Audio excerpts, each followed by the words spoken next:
ఏనాడో 2 మాసముల క్రితమే వాళ్ళు పెంచడం జరిగినటువంటిది. ఎందుకు పెరుగుతుంది అనేటువంటి ఆలోచన లేకుండా ప్రతిపక్ష పార్టీలు, విశ్లేషకులు తమకు ఇష్టం వచ్చినట్టుగా మాట్లాడడం అనేటువంటిది అసమంజసము, అసందర్భము. ఇవ్వలేటి కూడా 145 కోట్ల జనాభా ఉన్నటువంటి భారతదేశ అభివృద్ధి అనేటువంటిది స్థిరంగా ఉంది, పటిష్టంగా ఉంది, బలంగా ఉంది. కాన్ఫిడెన్స్. మన్మోహన్ సింగ్ హయాంలో ధరలను హెచ్చుతగ్గులను విశ్లేషిస్తూ అంటే రూరల్ ధర తగ్గితే ఇప్పుడు కూడా ఇక్కడ కూడా ఉండేది. ఇక్కడ కూడా ఈ భారతీయ జనతా పార్టీ తగ్గినా పెరిగినా అదే యావరేజ్ అంతే వస్తుందండి. తగ్గినప్పుడు తగ్గింది, ఎప్పుడు పెరుగుతూనే ఉన్నటువంటిది. చాలా సందర్భాల లోపల పెరుగుతుంది, చాలా సందర్భాల లోపల తగ్గుతుంది అనేటువంటిది మనకు కనపడుతున్నటువంటిది. యావరేజ్ సగటున ఒక నిర్ణయం చేయడం జరిగినటువంటిది. నేను ఒకటి సందీప్ గారు మీరు జ్ఞాపకం పెట్టుకోవాల్సింది ఏంటంటే, మోదీ గారు ఏదో కోపం ఉంది, ప్రజల మీద కోపం ఉంది కాబట్టి ధరలు పెంచుతున్నాడు, మోదీ గారి జేబులోకి వెళ్తుంది. హిందుస్థాన్ పెట్రోలియం, ఇండియన్ ఆయిల్ కంపెనీలు, భారత్ పెట్రోలియం మనం ప్రభుత్వ సంస్థలవి. ప్రభుత్వ సంస్థలు అంటే ప్రజల ఆస్తి, ప్రజల సంస్థలు. వాటికి నష్టాలు ఏందో మీకు తెలుసా? ఒక క్వార్టర్లో 25-26 క్వార్టర్లో ఈ 3 కంపెనీలు కలిపి 1,00,000 కోట్ల నష్టాన్ని వాటి రావడం జరిగినటువంటి పరిస్థితి. రోజుకు 1000 నుంచి 1,200 కోట్ల నష్టము ఈ 3 కంపెనీలకు వస్తున్నటువంటి పరిస్థితి. దీనికి కారణం ఏందనేది ఆలోచించకుండా, కారణం ఆలోచించి ఏ రకంగా ముందుకెళ్లాలి అనేటువంటిది ప్రజల సహకారాన్ని కోరుతూ హైదరాబాద్ కేంద్రంగా మోదీ గారు చాలా విషయాలు చెప్పడం జరిగినటువంటిది. ఆ విషయం లోపల మనం ఏం చేస్తాం అనేటువంటిది పబ్లిక్ 3 రూపాయలు పెరిగిన మాట వాస్తవం, 90 పైసలు పెరిగిన మాట వాస్తవము. రేపు ఏం జరగబోతుంది అనేటువంటిది మనకు తెలియనటువంటి పరిస్థితి. కాబట్టి వాళ్ళ ప్రపంచాన్ని శాసిస్తున్నది ఇంధనము. ఇంధనం అనేటువంటిది అక్కడ ఏం జరుగుతుంది అనేటువంటి విషయాలు అన్ని తెలిసినటువంటిది.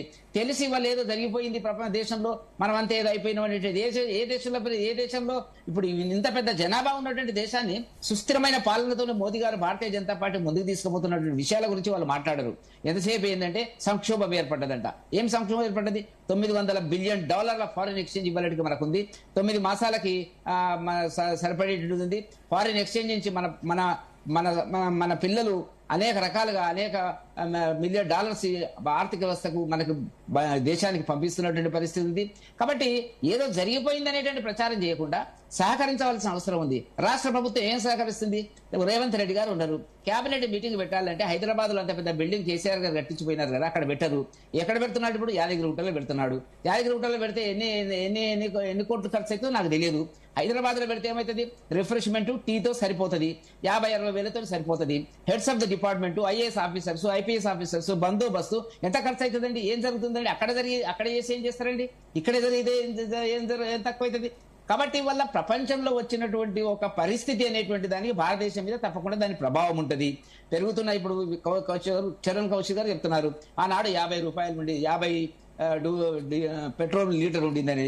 ఆనాడు నా జీతం కూడా 50,000 ఉండే, నా జీతం ఇలా 1,00,000 పెరిగింది. కాబట్టి పెరుగుతున్న ధరలకు అనుగుణంగా సామాన్యుడికి కొంత ఇబ్బంది జరుగుతుంది. దాన్ని ఎట్లా న్యూట్రలైజ్ చేయాలనే పద్ధతిలో కూడా భారత ప్రభుత్వం ప్రయత్నిస్తున్నటువంటిదో రాష్ట్ర ప్రభుత్వాలు కూడా ఆ కోణంలో ఉండాలి. కానీ అది వదిలేసి ఒకటే విమర్శలు చేయడము, ఏదో యుద్ధం మొదలవుతుందని తెలిసినా కూడా 4 సంవత్సరాలు రిజర్వ్స్ చేయడానికి సందీప్ గారు మీకు ఎంత ఐడియా ఉందో నాకు తెలియదు. కానీ యుద్ధం తెలిస్తే ఉన్నది కూడా రిజర్వ్ చేసేటువంటి పద్ధతి లోపల మనం పెట్టుకోవచ్చు. కానీ దాని మెయింటెనెన్స్ కొన్నదానికంటే ఎక్కువైతుంది. ఎక్స్పర్ట్స్ చెప్తున్నటువంటి ఉద్దేశం. కాబట్టి దేశాన్ని ఏదో సతాయించాలి, ప్రజలకు ఇబ్బందులు పెట్టాలా, ప్రజలను దోచుకోవాలా అని ఏ ప్రభుత్వానికన్నా ఉంటుందా?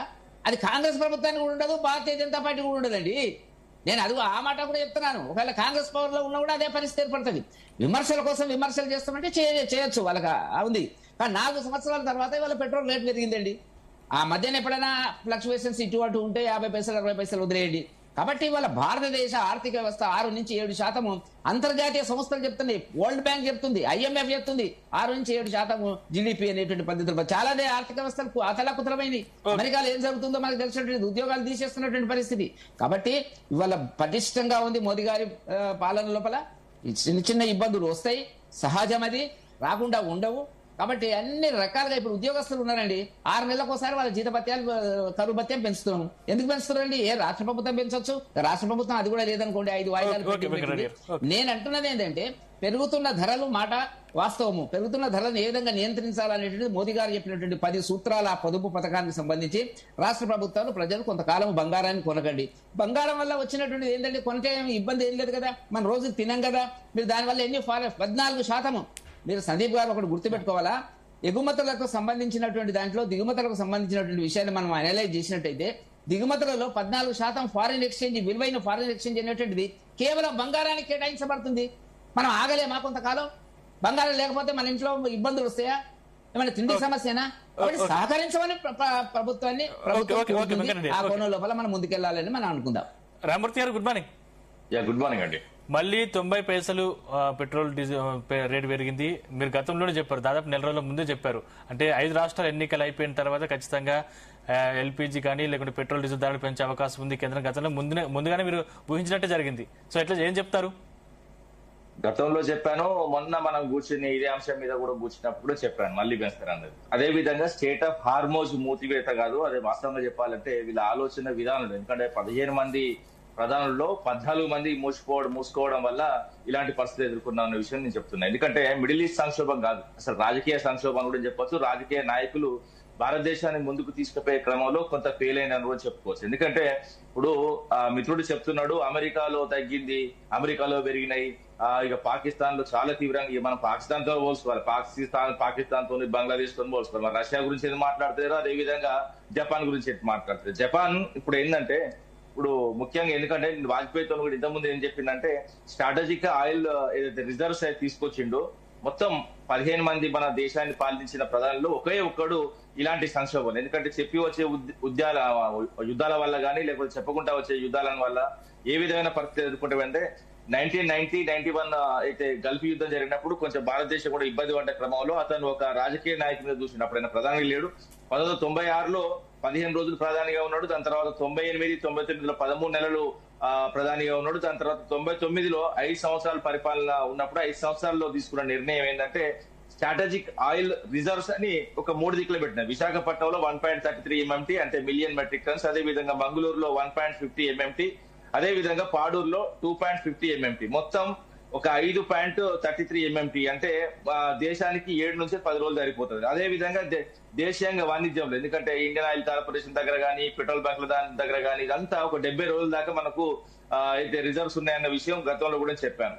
కానీ ఏం జరిగిందంటే ఇప్పుడు ఎందుకంటే జపాన్ తో ఎందుకు పోల్చుకోవాలి, అదే విధంగా చైనాతో ఎందుకు పోల్చుకోవాలి, యూకేతో ఎందుకు పోల్చుకోవాలి అన్నది నేను క్లియర్ గా చెప్తా. ఎందుకంటే వాళ్ళ ఆయిల్ రిజర్వ్స్ మంచిగా పెట్టుకున్నారు. ఇప్పుడు భారతదేశానికి యుద్ధం వచ్చినా లేకపోతే భారతదేశం అవతల వేరే దేశాల్లో యుద్ధం వచ్చినా, ముఖ్యంగా గల్ఫ్ దేశాల్లో యుద్ధం వచ్చినా సఫర్ అయ్యేది దాదాపు మన దేశం, అంటే మిగతా దేశాలతో మన దేశం కూడా ఒకటి.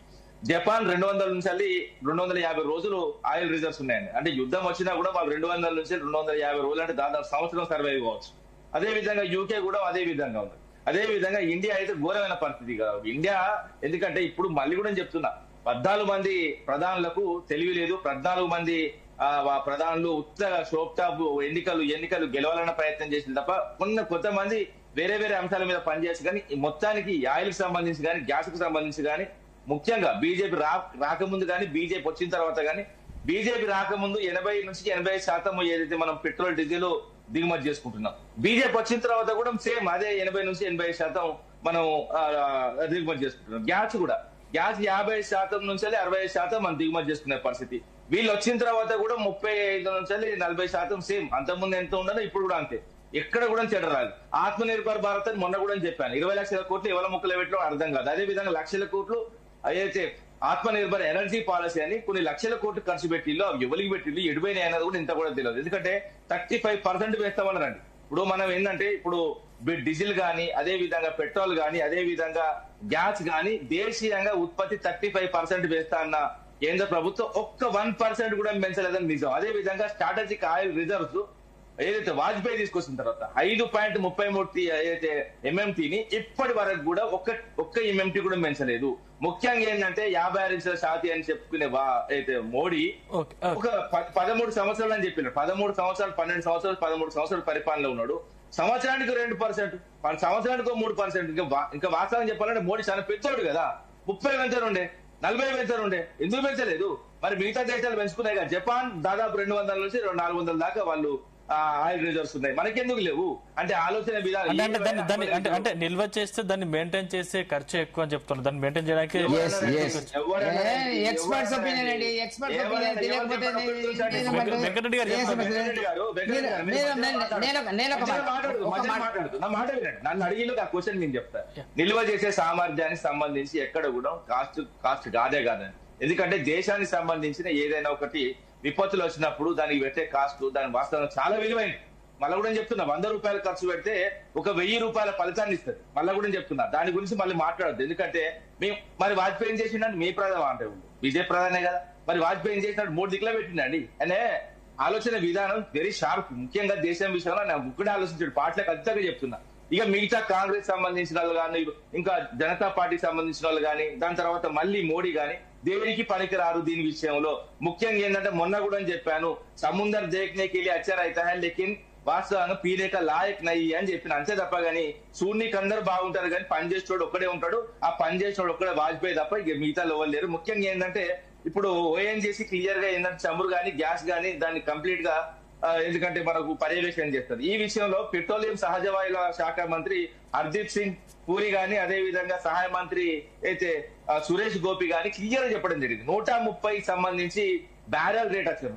డాలర్ కి 130 రూపాయలు, డాలర్ కి 130 రూపాయలు వచ్చే వరకు ఒక్కటి కూడా మేము పెంచము. వాస్తవంగా రేట్లు పెరగవు. ఎలక్షన్ల ముందు చెప్పింది అదే, ఎలక్షన్ల తర్వాత మళ్ళీ పెంచిల్లు, ఇప్పుడు మళ్ళీ 90 పైసలు పెంచిల్లు.